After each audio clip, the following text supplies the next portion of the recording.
A gun battle erupts between police and members of a drug cartel on the US-Mexico border. But what does drug trafficking in Latin America have to do with the war in Ukraine? Well, the answer is these: drones, and specifically the pilots that fly them.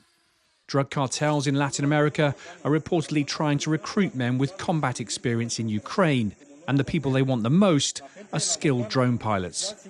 You have seen in Mexico and other Latin American countries where in numerous cases the cartels have been using drones to do like a bombing mission, and experimenting with different explosive material. I believe one of the cases, which I've seen in Ukraine, but taking like a casing and filling it with nails so that there's a lot of shrapnel, and then just dropping it somewhere for maximum impact.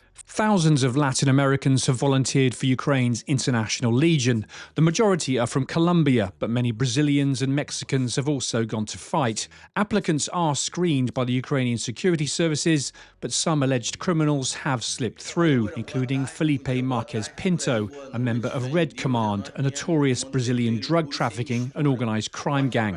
So are the cartels sending people specifically to Ukraine to train on drones, or are they recruiting them when they go home?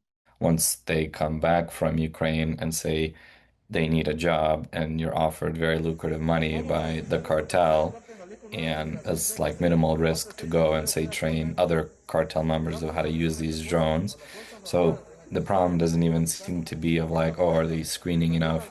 Should they be doing a better job? But rather, once these soldiers come back from Ukraine and learn drone warfare and these other technologies, and they need money, they will certainly be in demand from certain actors once they come back. The cartels are buying UAS systems as well as drone jamming technology from China.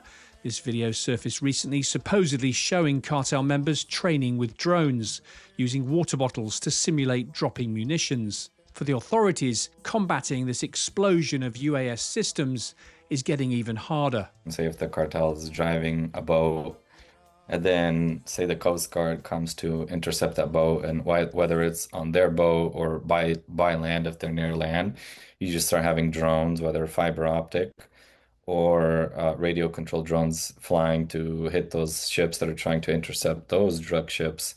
And then, perhaps eventually the Coast Guard starts deploying jammers or other technologies. Well, the cartel is just going to look just like we see in the Russia-Ukraine war adaptation. They're going to go and see, okay, now they're deploying some jamming technology.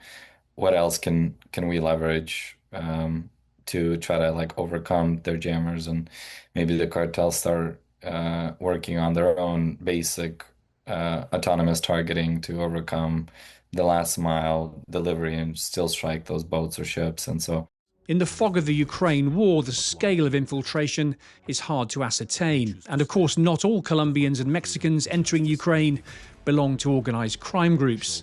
But for the cartels, the skills these Latin American mercenaries can acquire make them prized recruits. The lessons from Ukraine spreading not just to sovereign nations and allies, but to nefarious non-state actors too. Simon Newton, BFBS Forces News.